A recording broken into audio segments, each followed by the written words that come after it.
Ladies and gentlemen, I'd like to welcome Andrew Walmsley to a very special In the Shed video.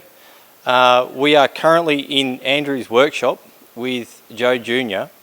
Andrew, going back to Melton, can you actually explain to us, or can you actually remember or reminisce some of the day for us?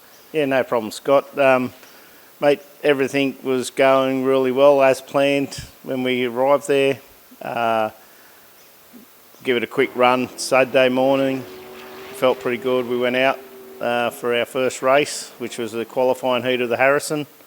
Was pretty good competition with had Wild Child, Explicit, and Dennis Basala alongside of me. So, I hadn't been in the unlimited class very long, and so went into the first corner with them. Come out of the first corner, had a beautiful exit out of the corner, and the boat sat up and did everything right. Was really pleasurable to drive. The motor was fine, all the gauges were good, and a couple of laps into the race, everything was good until we proceeded up the back straight for the last time and had our bit of a mishap.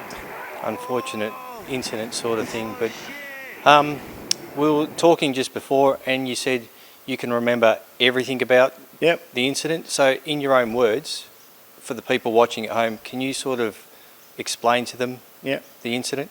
Yeah, well, pretty much up the back straight. It happened a bit the lap earlier. There's a bit of a crosswind there that sort of caught me out on the lap prior. I should have been a bit more aware of it maybe, but excitement of leading a major race like that, sort of kept trying pretty hard to make sure we probably got pole for the final. Because it's all on times. So we're going up the back straight, and honestly, it happened within a second. It didn't show any signs of getting out of control or anything like that. It just how do you explain it? It just snapped to the right, basically. That's all I felt. It just didn't feel like it got high or anything. It just felt like the boat snapped to the right, and then obviously when it come down, it contacted the water and barrel rolled several times. And before I knew it, I was fully conscious the whole time through the episode. Before I knew it, the cockpit was full of water. Honestly, could not see a thing. It was pitch dark, and I thought, okay, well, we did a cell test a fortnight prior to going down there. Hit back up in Newcastle, which was good. Sat there, my mask and my oxygen stuff worked excellent. There's a funny story to that, thanks to Troy Marlin for that. We just sort of sat there for a couple of seconds, took a couple of deep breaths, and then proceeded to undo my harness, reach for the lid. The lid was obviously ripped off in the accident, which in hindsight was a good thing. Undone my harness, swum out as far as I could swim, and I have a 5 metre hose on my mask, and it pulled tight. So I did a couple more breaths and then disconnected and swum to the surface. Wow. Because on the video it looked very violent. It was it shook around like it, And the boat did actually sink very rapidly. So we were all concerned, but seeing your head pop up, it was just a sigh of relief. A lot of the crowd were very overwhelmed, but seeing you pop up was a good thing to see. Going through some of the damage of the boat, would you like to tell us about that? Yeah, well, as you can see in the video, the boat has suffered major damage to it. It'll never be raced again, never be used again. We are in the process of starting a new boat, hopefully our own design, bit longer, bit wider for the unlimited class. Suffered some major damage to the sides. The running surface of the boat is absolutely perfect. The prop shaft pulled out like it was just installed, the rudder, the steering, everything straight as a die. It's just the sacrificial parts. I spoke to Malcolm Everingham about it, and he explained why the boats are so thin up the top, and it pretty much did its job. It broke up the top, which slowed the boat down in the accidents. Instead of it being rock solid and just keep tumbling, it actually tore the side of the boats away. Which it's supposed to do to save did, your life. Did what it's, yeah. The cell is still perfectly intact to the boat. There's no cracks around the cell where it's mounted to the boat or anything like that. It did not move a millimetre. So going by what you said, you know, I'm looking at this and it's got no front on it. The left side of the boat is, well, the top deck is pretty much gone. Parts of the back have gone. Obviously you've stripped the boat, taken everything out of it. Where's the motor at the moment?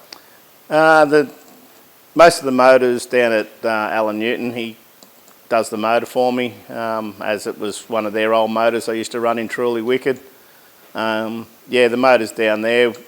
All we've done is sort of stripped it and oiled everything up. So the motor come through pretty good actually, like no bent rods, no bent stuff in it. But we're going to replace a lot of stuff anyway, just to make sure when we get back on the water we don't have any little problems that could have been caused through getting dunked in the water when it was red hot. Yep. So brand new engine. So with what you're telling me, you are going to obviously build another boat? Yeah, yeah. Is there any sort of, is it going to look the same, or is it, you know, is it going to be slightly bigger? Yeah, it'll look very similar to this. It'll be at least 2 foot longer and a fair bit wider, but it'll look very similar to what to a normal Evercraft. You know, if I could buy a new one at the moment, I'd buy a new one, but to get what I want in 20 foot long, the only option is to make a plug, make a mould, make your own, and go from there. Yep. So Andrew, can you tell us a little bit on the safety side of things?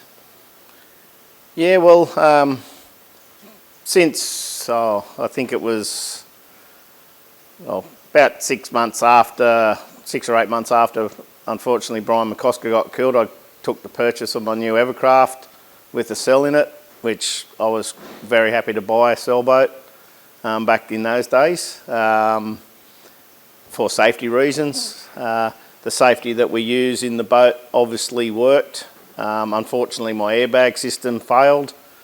Partly my fault, partly the boat's fault. Like, one side got dislodged and the other side got a hole in it. So it's a racing accident, so you just can't, sometimes you can't stop that sort of stuff. My neck brace worked perfect, my helmet, air mask, everything worked brilliantly. The divers and the paramedic guys that helped me on the dock when we got back there, they were good. They did everything they could do in the right procedure.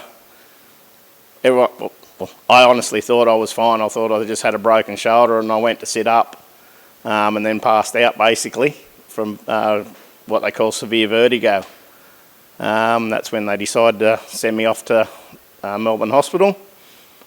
Got me there, spent a week there, getting treatment every day for the vertigo, and my broken shoulder, broke my shoulder in 4 spots from the pressure from the harness, but it kept me in the boat. I didn't get thrown out.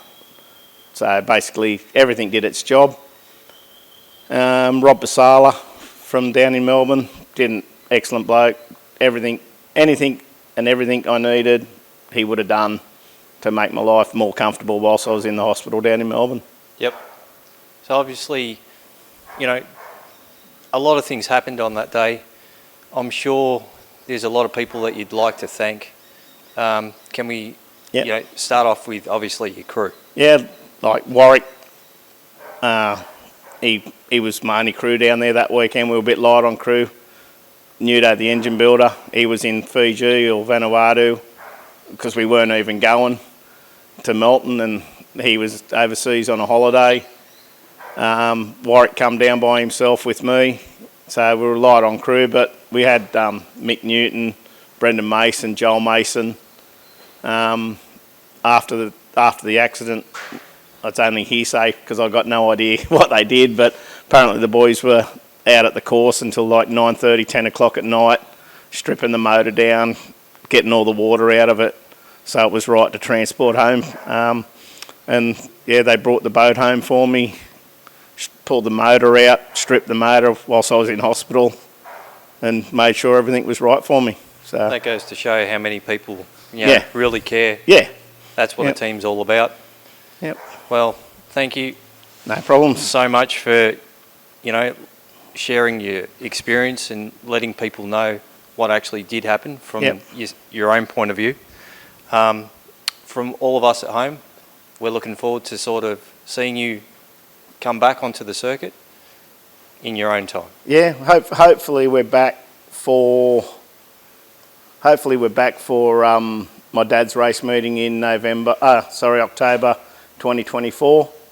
It's going to be a hard slog, like to build a whole boat, set it up, and get it running right between now and then. But we got 12 months. Hopefully things go the way we want it to go, and yeah, we can get back on the water. Hey, while we are on the subject, Yep. let's talk about your dad's boat. Yep. We are up here for, obviously, an important race meeting this weekend, which I'll let you Yep. talk about. But can we get a little bit of a rundown of your dad's boat as well? Yeah. Yep. Dad's boat is actually, it's one of the first 18-foot glass Everinghams that come out of the mould. I would imagine it's got to be 45 years old, something around about that. The configuration on the motor is pretty much as he ran it back in the day. It was a supercharged small block Chev, fuel injected. Dad restored it himself with his mate probably 10 years ago now. Since then, Dad's passed on. That's why we're having the meeting up here in his name. It's also with Greg Lewis. He was a good club member from Raymond Terrace. Yeah, it was an honour to sort of have Dad's race meeting here in our hometown, and to actually come away with a win last year and to beat someone as competitive as Tate Ramsey was a real honour. Certainly was a race to watch. We still watch it back, and because it really was a great battle between the two of you guys. Yep. Andrew, once again, thank you so much for having us up here.